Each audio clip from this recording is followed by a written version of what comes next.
माझ्या प्रिय मित्रांनो, आज मी आपल्या सर्वांचं स्वागत करतो आणि आजच्या दिवशी आपण एका नवीन संतांचं चरित्र पाहणार आहोत। आतापर्यंत आपण 4-5 स्त्रियांची चरित्र पाहिलेली आहेत, परंतु आज एका महान पुरुषांच्या जीवनावरती आपण विचार करणार आहोत, चिंतन करणार आहोत, प्रार्थना करणार आहोत अशा दृष्टिकोनातून की संत अम्ब्रोस हे 4थ्या शतकातले जे बिशप होऊन गेले, त्यांनी ह्या चर्चवरती एक विशिष्ट ठसा उमटवून गेलेले आहे आणि त्याने कॅथलिक जगासाठी बरंच काही केलेलं आहे।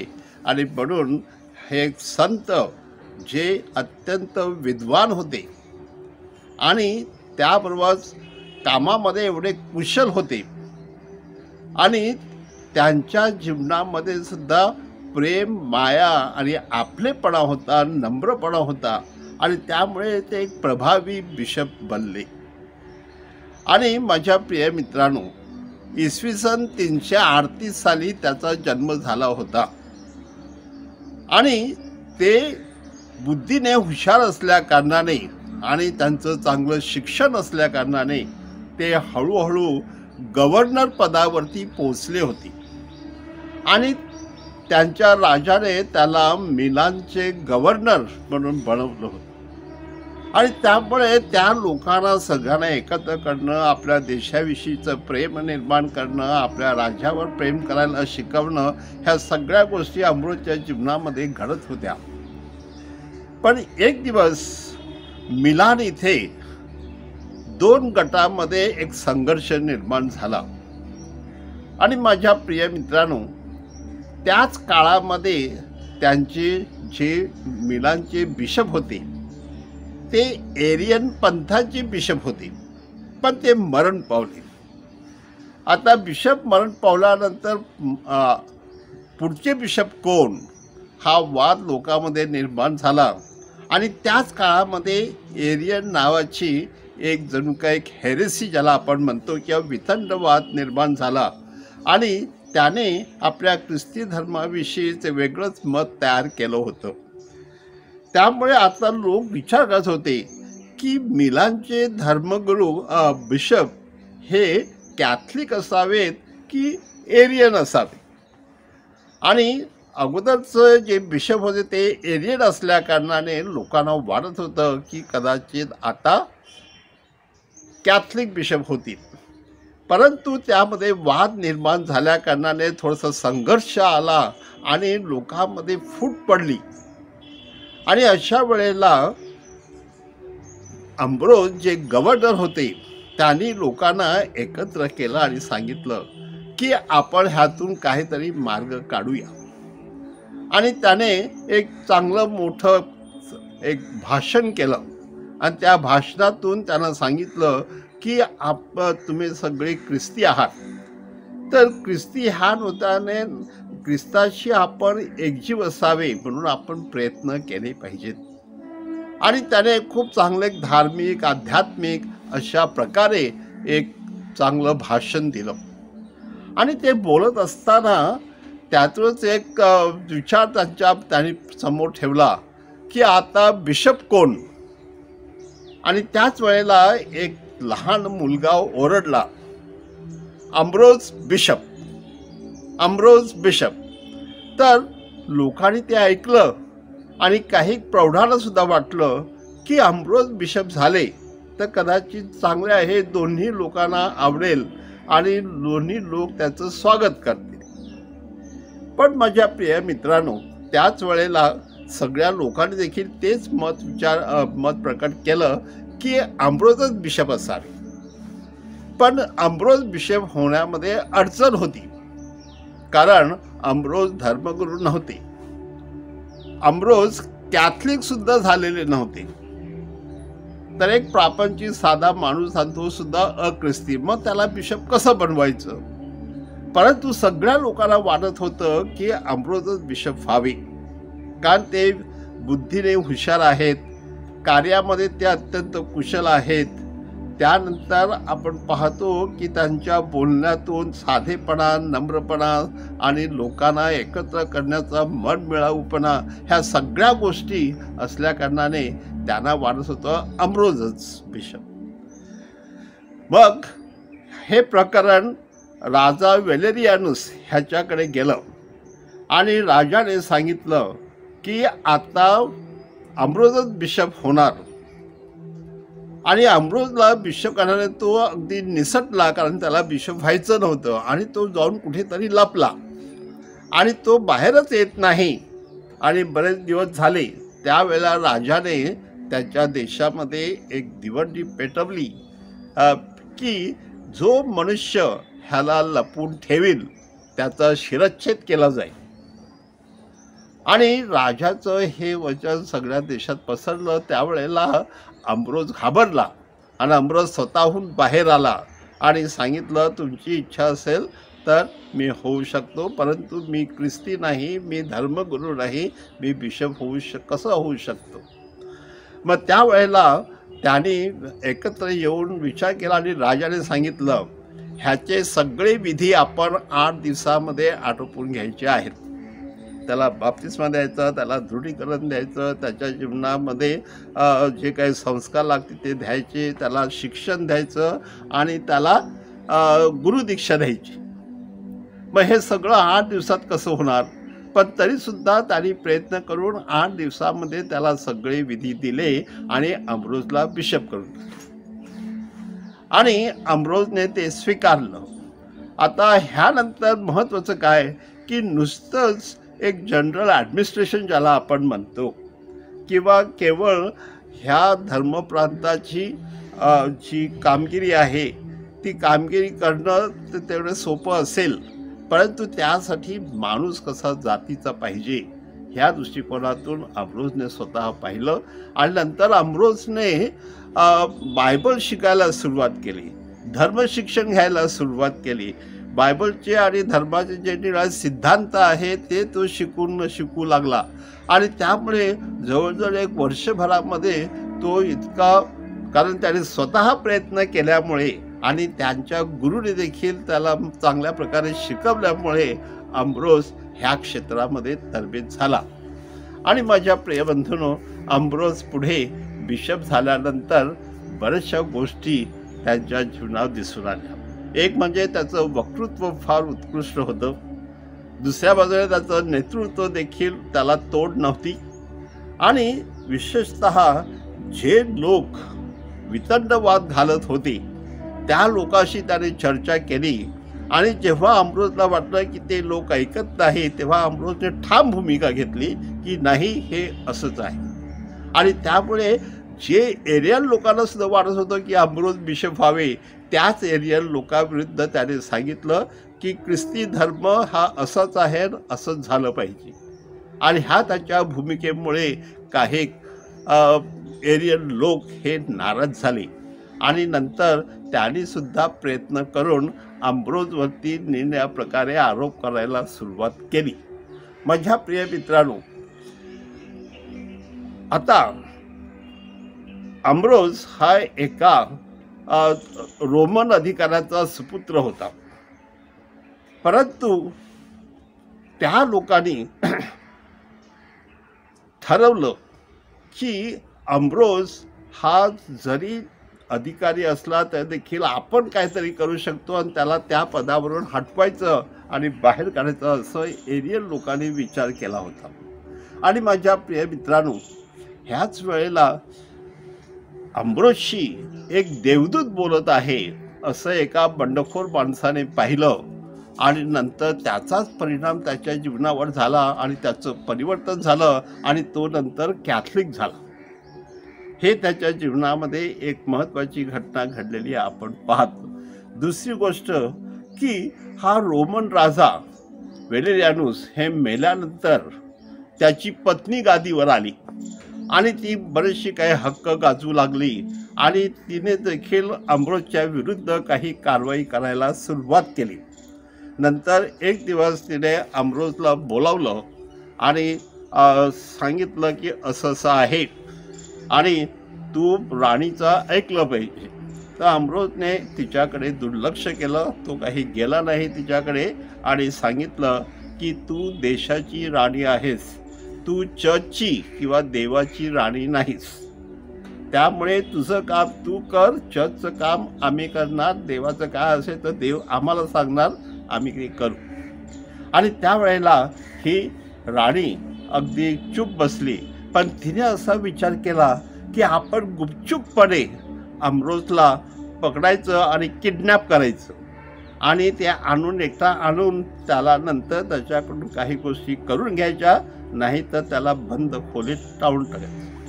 माझ्या प्रिय मित्रांनो, म्हणून तिने एका माणसाला नेमलं आणि अमृतला आणण्यासाठी एक घोडागाडी तयार ठेवली आणि वेळ ठरवली आणि त्याप्रमाणे त्या माणसाला पाठवलं.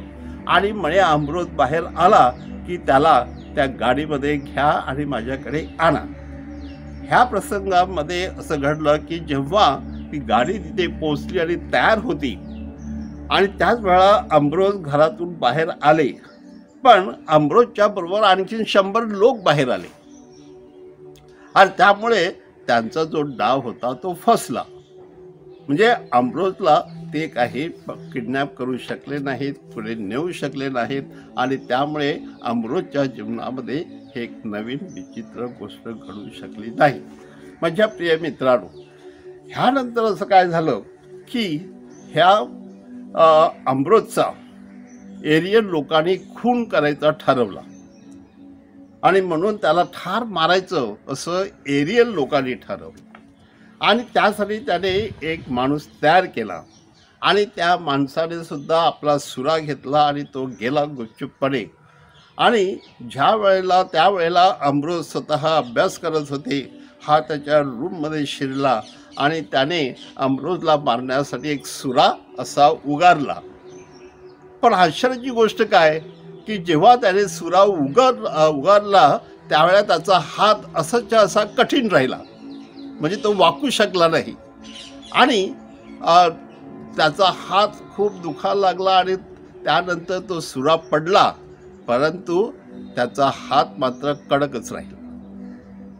मग त्याने मांडी घातली आणि अमृतची क्षमा मागितली आणि अमृतने त्याला क्षमा केली आणि नंतर त्याचा हात देखील बरा करून तो माणूस बरा झाला. पण त्याच्या जीवनामध्ये परिवर्तन झालं की अमृत जे करतो ते बरोबर आहे, माझ्या मनात जे होतं केवळ पैशासाठी ह्या गोष्टी करायच्या, तर तसं लाच घेऊन आपण कुणाचा खून करू शकत नाही. मग तो माणूस कॅथलिक झाला आणि स्वतः बदलला. माझ्या प्रिय मित्रांनो, त्याच वेळेला त्या लोकांनी दुसरी एक युक्ती काढली होती.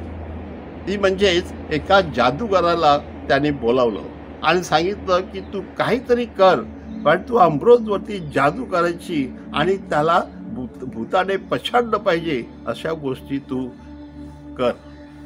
आणि त्यावेळेला अमृत हा पुन्हा तिथे आपल्या परीने वाचन करत होता आणि ज्या वेळेला हा माणूस जादूगार तिकडे गेला त्याने बरेचसे प्रकार केले, परंतु त्यातील एकही भूत किंवा पिशाच हे अमृतच्या जीवनाला स्पर्श करू शकलं नाही. आणि विशेष करून केवळ मारण्यासाठी त्याने जी लाच दिली होती त्याचा परिणाम देखील झाला आणि तो माणूस स्वतः जणू काय गायब झाला. माझ्या प्रिय मित्रांनो, महत्त्वाची गोष्ट अशी की तो माणूस पराभूत झाला, परंतु अमृत मात्र पराभूत झालं नाही. आणि माझ्या प्रिय मित्रांनो, ह्या गोष्टी इथे थांबल्या नाहीत, पण अमृतच्या मनामध्ये एक गोष्ट होती की माणसाने नीतिमान असलं पाहिजे, माणसाने आपल्या देवाशी एकनिष्ठ असलं पाहिजे, विश्वासू राहिलं पाहिजे. आणि त्याच काळामध्ये कोणीतरी कदाचित काही लोकांनी त्याच्या एका राजाच्या, म्हणजे त्यावेळेला थिओडेशियस नावाचा एक राजा आला होता आणि त्या राजाच्या काळामध्ये त्याच्या एका मिलिटरी गव्हर्नरला कोणीतरी लोकांनी त्याला ठार मारून त्याचा खून केला होता. आणि राजाला त्यावेळेला राग आला, म्हणून राजाने त्या शहरातील हजारो लोकांना मारलं होतं.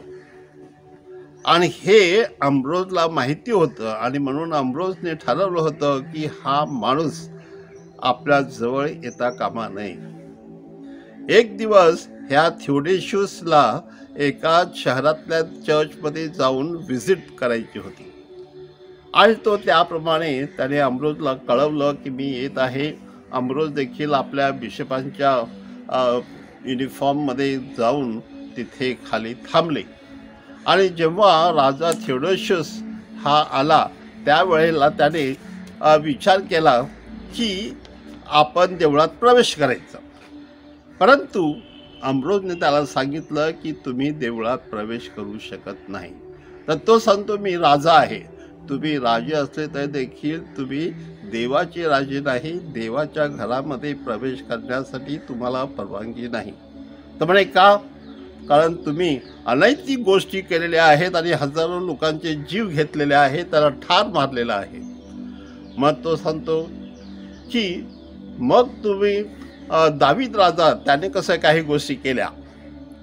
तर अम्ब्रोजने त्याला सांगितलं बरोबर, दावीदने देखील पाप केलं, पण दावीद नंतर पश्चाताप करण्यासाठी राखेत बसला आणि तो ढळढळा रडला. तसं तुम्ही पश्चाताप करा, रडून दाखवा, आणि खरोखर तुमच्यामध्ये बदल झालेला असेल तरच मी तुम्हाला देवळात प्रवेश करण्यासाठी परवानगी देईन. आणि माझ्या प्रिय मित्रांनो, की तो राजा नंतर परत गेला, परंतु देवळामध्ये तो जाऊ शकला नाही. म्हणजे अम्ब्रोजचे जे कडक धोरण होते ते सगळ्यासाठी होते. म्हणजे देवाच्या घरात प्रवेश करताना माणसाने शुद्ध अंतकरणाने प्रवेश केला पाहिजे, आणि जी आपली पापं असतील ती पापं आपण प्रायश्चित्त करून क्षमा मागितली पाहिजे. म्हणून माझ्या प्रिय मित्रांनो, जेव्हा जेव्हा आपण देवळात जातो तेव्हा तेव्हा आपण देवळाच्या बाहेर पवित्र पाणी असतं, त्या पवित्र पाणी आपण कपडा लावून पवित्र खून काढतो की देवा मी तुझ्या घरात येण्यासाठी तू मला पात्र कर. म्हणजे आपण पापाची क्षमा मागतो. त्याप्रमाणे अम्ब्रोजने ह्या थिओडेशियस राजाला सांगितलं, आणि त्याप्रमाणे त्याने ते धोरण कडक ठेवलं, आणि त्यामुळे लोकांना आलं की अम्ब्रोज हे खरोखर सर्वोत्कृष्ट बिशप आहेत, आणि बिशप झाले. माझ्या प्रिय मित्रांनो, एक त्याच्या जीवनातील महत्त्वाची घटना म्हणजेच अम्ब्रोजने ज्याला हिप्पोचे संत ऑगस्टीन आपण ज्याला म्हणतो, त्या संत ऑगस्टीनच्या जीवनाचं परिवर्तन करण्याचं काम हे संत अम्ब्रोजने केलेलं आहे. आता ऑगस्टीन केवढा मोठा हुशार माणूस, आणि त्याने एक दिवस सुद्धा जेव्हा तो अम्ब्रोजकडे आला तेव्हा बिशप अम्ब्रोजने त्याला काही गोष्टी सांगितल्या, आणि ऑगस्टीनची आई देखील संत मोनिका तिने देखील अम्ब्रोजला सांगितलं, आणि अम्ब्रोजने त्याचं परिवर्तन करावं म्हणून त्याची आई अम्ब्रोजकडे देखील विनंती करत होती, आणि विशेषतः प्रार्थना करीत होती सदैव. तर त्यामुळे त्याने पहिल्या प्रथम ऑगस्टीनचं स्वागत केलं, जणू काय त्याला व्यंगेत घेतलं. त्याला सांगितलं की सगळ्यात श्रेष्ठ परमेश्वर आहे, परमेश्वर निर्माण करता आहे, तो तारण करता आहे, आणि त्याच्याशिवाय माणसाचं जीवन शून्य आहे. म्हणून त्याच्या एकंदरीत विद्वत्तेवर विश्वास ठेवून किंवा त्याच्या विद्वत्तेनुसार भारावून जाऊन ऑगस्टीनचं परिवर्तन झालेलं आहे. म्हणजे माझ्या प्रिय मित्रांनो, ज्या ऑगस्टीनने ह्या चर्चमध्ये एवढे फार मोठी कामगिरी बजावलेली आहे त्याला कारण संत अम्ब्रोज आहेत. तर माझ्या प्रिय मित्रांनो, अम्ब्रोजच्या जीवनामध्ये बऱ्याचशा महत्त्वाच्या गोष्टी घडलेल्या आहेत, परंतु एक गोष्ट तुम्हाला मी सांगू इच्छितो की जेव्हा त्यांचा काळ जवळ आला, कारण ते फक्त 60 वर्ष जगले आणि 60 वर्षानंतर ते मरण पावले.